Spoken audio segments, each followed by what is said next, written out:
This is day 4 of posting a video to YouTube every day for 365 days and seeing where I end up. So if you're interested to see where this takes me, you might want to consider subscribing. Today I want to make a video for Hamza Ahmed, but if you're not Hamza, because he probably won't see this, then you'll probably find the ideas resourceful and interesting anyway. So Hamza, I'm a big fan. I think your movement speaks for itself. You've helped a lot of people, and the success you've achieved at your age is very impressive, and congrats, brother. So the reason I resonate is because you have implemented a lot of the things I had already known about. I didn't discover anything new when I came across your videos, but I discovered somebody actually putting them into action. I kind of knew the stuff, the meditation, deep journaling, habits that actually work in comparison to things other people are trying, but I wasn't doing them. And I'm a visual learner, so I had to see somebody doing them, and then I was like, oh, that's how you do it, and then I can copy what you're doing. But so knowledge is nothing without putting it into practice. But I wanted to make this video because I've noticed recently that you seem to have a little bit of doubt or uncertainty about what you're doing, and you don't quite know what the path is. And when you made your videos about meditation, I had already been meditating for about 2 years. So I think I can kind of see your next step. So I want to make this as like a record of, I think I can see where you're going to end up, and maybe you might see this and it'll help you get there a little bit quicker, or I'm completely wrong and you'll make your next move and I'll be like, oh yeah, that was it, that's what I need to be doing, and I'll implement it. So I'm not saying I particularly know anything that you don't, but I feel like the success you've achieved might be clouding your judgment, and I haven't had that same success, so I'm able to see it clearly. So as far as I can tell, to actually bring fulfillment in life, there are only really 2 options, and I'm going to have to kind of break down Christianity for this. So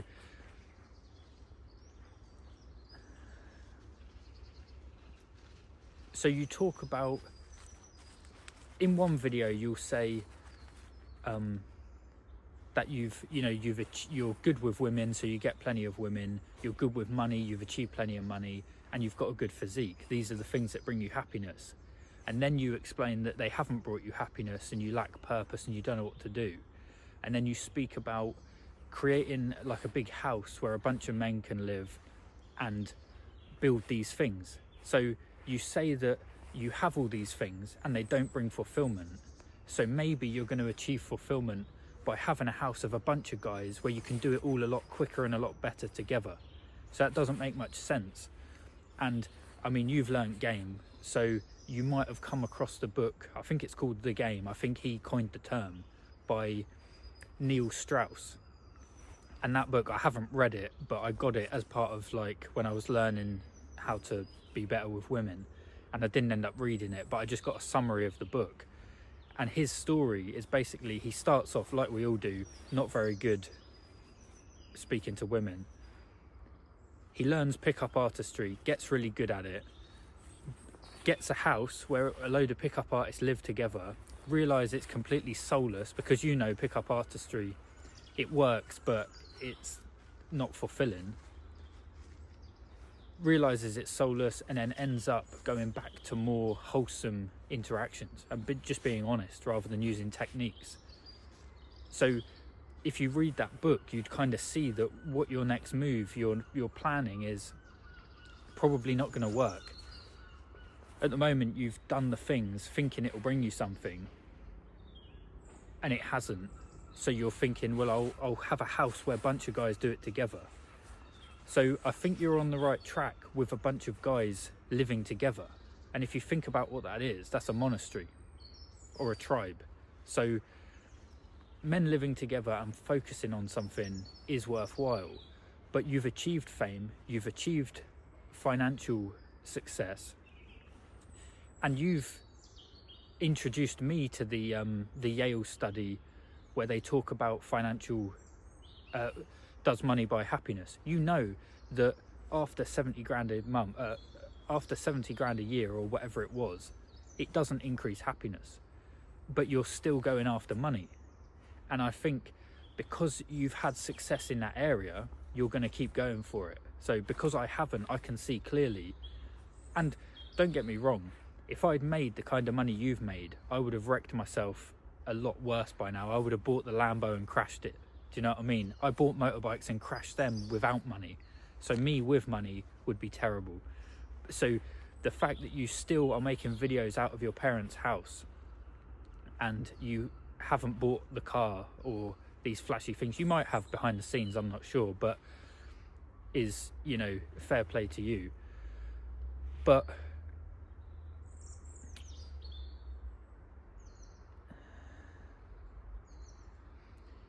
it's easier for a camel to pass through the eye of a needle than a rich man to enter the kingdom of heaven.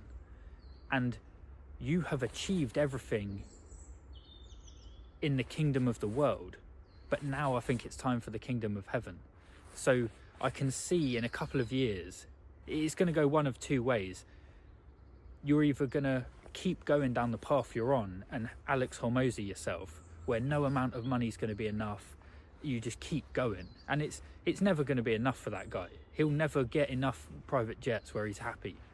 So what's the point? The kingdom of the world can't satisfy. But you know deep down you've got like the spiritual inclination, and you've mentioned it in loads of videos, and then you stray away. And I think it's your success that's pulling you away. It's spiritual, brother. You've got to work on the soul. And the way you do that isn't by making more money. You can still make YouTube videos, and because that's your gift, you're good at it. So the way I see it, you've got two options. Go live in the woods, or live a Catholic life. And there's a couple of options with the Catholic life. You can be a monk, so live in the monastery with a bunch of men, kind of like what your idea is, but minus the money. Or you can be a family man, and you've spoke about this before, and then you get almost there and then you come back away from it. But that's the Catholic life. The highest attainment is marriage and having a family. So why are they your two options? There's this guy, he's the guy with the highest IQ, I believe. I can't remember his name, but if you just type in highest IQ man believes in God, his videos will probably pop up. And he's got the highest IQ, and he believes in God. And an interviewer asked him, so if you believe in God, do you believe in the devil? And he said yes. And he kind of did an explanation that I didn't really understand. But he essentially said the devil works through institutions and systems. So it's systems that are evil. And I thought about this because I spend a lot of time in nature and I meditate like you. And I thought, nature is God. You don't really need a religion if you're just spending time in nature. And obviously it says, in the beginning was the Word, and the Word was God, and the Word was with God. But prior to the Word, that's like consciousness. That's where communities start and systems start building up. But before that, you're just like an animal in the woods. You can't really be corrupted, because you wake up when the sun rises, you go to sleep when it sets, you eat when hungry, sleep when tired. You can't really get it wrong. But it's when a system comes in and starts trying to manipulate you. So that happens when there's too many people. Whether it's the government or just any systems. This is what the highest IQ man said, is the devil comes in the form of like social constructs, essentially. That's why one option is just go and live in the woods. You can't really go wrong because you're not chasing money. Just everything goes right. You've done biohacking, so you know if you just lived in the forest, you wouldn't have a protocol. Just living would be the healthiest way you can live. So because we live in society, the other option I can see is basically be a Catholic, because whenever you come up against that corrupt system, the Catholic system can solve the problem. But so that's what I can see. I can see in a couple of years you'll either keep going down the money route and the fame and chasing status, like you have status now, and has it brought you anything? You've mentioned in your own videos that it hasn't brought you the satisfaction you thought it would. And maybe I'm not a masculine man, but you're training very hard to enter a fight where some bloke's going to punch you in the face. Not just any guy, like you're training high, so it's a high level guy that's going to be punching you in the face.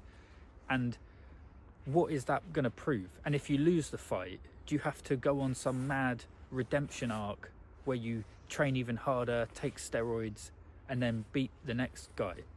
Like, maybe I'm just feminine, but that seems like anti-survival to me. Why would somebody who's content and fulfilled go out of their way to enter a fight that they didn't need to enter? That seems insane. And I think, is it for more status? Is it for more fame? Is it for more money? Because it isn't to enhance your soul in any way. So I find it interesting. I've enjoyed watching your videos, and I continue to kind of keep an eye on what you're doing, because I think you're a very smart guy. Obviously, you've become very successful, and I can learn a lot from what you're doing. But I feel like you might be at a bit of a crossroads. So be interesting to see how you proceed. Bit of a ramble today's video, but I hope that helps. See you tomorrow. Something I forgot to mention is the 200 IQ guy was asked, why are you not a billionaire? Because obviously he's that smart, he could have achieved that. And the answer he gives is he's kind of seen through it. If you're that smart, you realise that that's not going to bring happiness. So he spends his time seeking truth and getting closer to God and having a relationship with God, rather than trying to achieve money. Because if you're smart enough to know that's not going to work, why would you pursue it? So I just found that interesting. You need enough to survive, and I think that's $70,000 a year.